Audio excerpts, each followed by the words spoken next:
नाही, अर्थातच ते जर दुखावलं गेले तर मी कालही भाष्य मुंबईमध्ये केलं होतं की आमच्या आघाडी किंवा आघाडी कशाला विरोधकही जर असेल तर एका सुसंस्कृत राजकारणामध्ये फक्त चव्हाण साहेबांचा फोटो लावून सुसंस्कृतपणा येत नाही.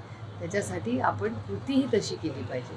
आणि त्याच्यामुळे मला असं वाटतं की जर शिवसेनेचे काही लोक दुखावले गेले असतील तर अर्थातच त्यांच्याशी मी दिल्लीतही चर्चा केली आणि आम्ही सगळे मिळून एकामेकाला दुखावलं जाणार नाही याच्यासाठी आम्ही सगळेच मिळून प्रयत्न करणार. काही लाडक्या बहिणींच्या उत्पन्नासंदर्भात सरकार प्राप्तिकर विभागाची मदत घेणार आहे. यामध्ये जमीन असेल किंवा त्यांची कागदपत्रे तपासणार आहे आणि 2.5 लाखाच्या वरच्या महिला आहेत त्यांना यातून वगळणार आहे. कसं बघताय?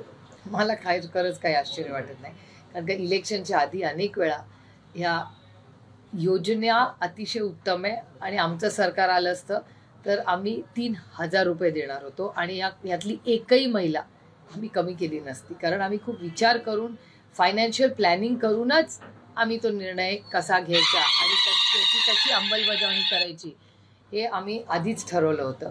त्याच्यामुळे हे म्हणजे काय पद्धतीने खरं तर हे दुर्दैव आहे की बहिणींना ज्या पद्धतीने आधी एक शब्द दिला आणि नंतर तो फिरवला आहे, आता हे खूप दुर्दैवी आहे. या सरकारने म्हणजे योग्य नाही हा शब्द वापरणं, पण खूप दुर्दैवी आहे की महाराष्ट्रातल्या बहिणींवर हा अन्याय करतो. महाराष्ट्रातील जागावर काँग्रेसने शेवटच्या मिनिटापर्यंत गाठलेला हा अनाकलनीय होता.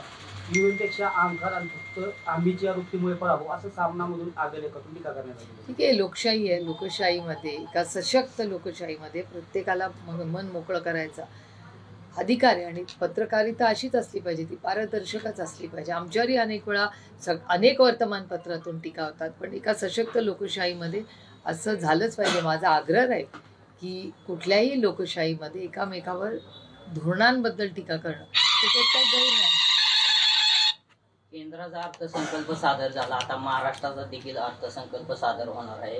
निवडणुकीच्या काळामध्ये महाविकास आघाडीकडून किंवा तुमच्याकडून देखील कर्जमाफी शेतकऱ्यांची होणार असं आवाहन केलेलं होतं निवडणुकीच्या काळामध्ये. आताच्या अर्थसंकल्पामध्ये कर्जमाफी होईल असं वाटतंय का? देवेंद्रजी म्हणले होते की आमचा सरकार आल्यावर आम्ही 7-12 कोरा करू, कर्जमाफी करू, त्यामुळे बजेटची वाट बघूया.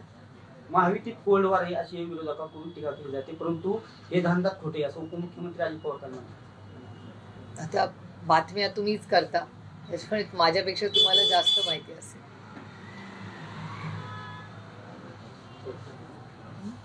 काल अजित पवारांची सभा पार पडली, ते बोलले की भाषणामध्ये बोलताना मी थोडा घाबरतो किंवा कारण की सक्का भाऊ माझ्याबरोबर नाही.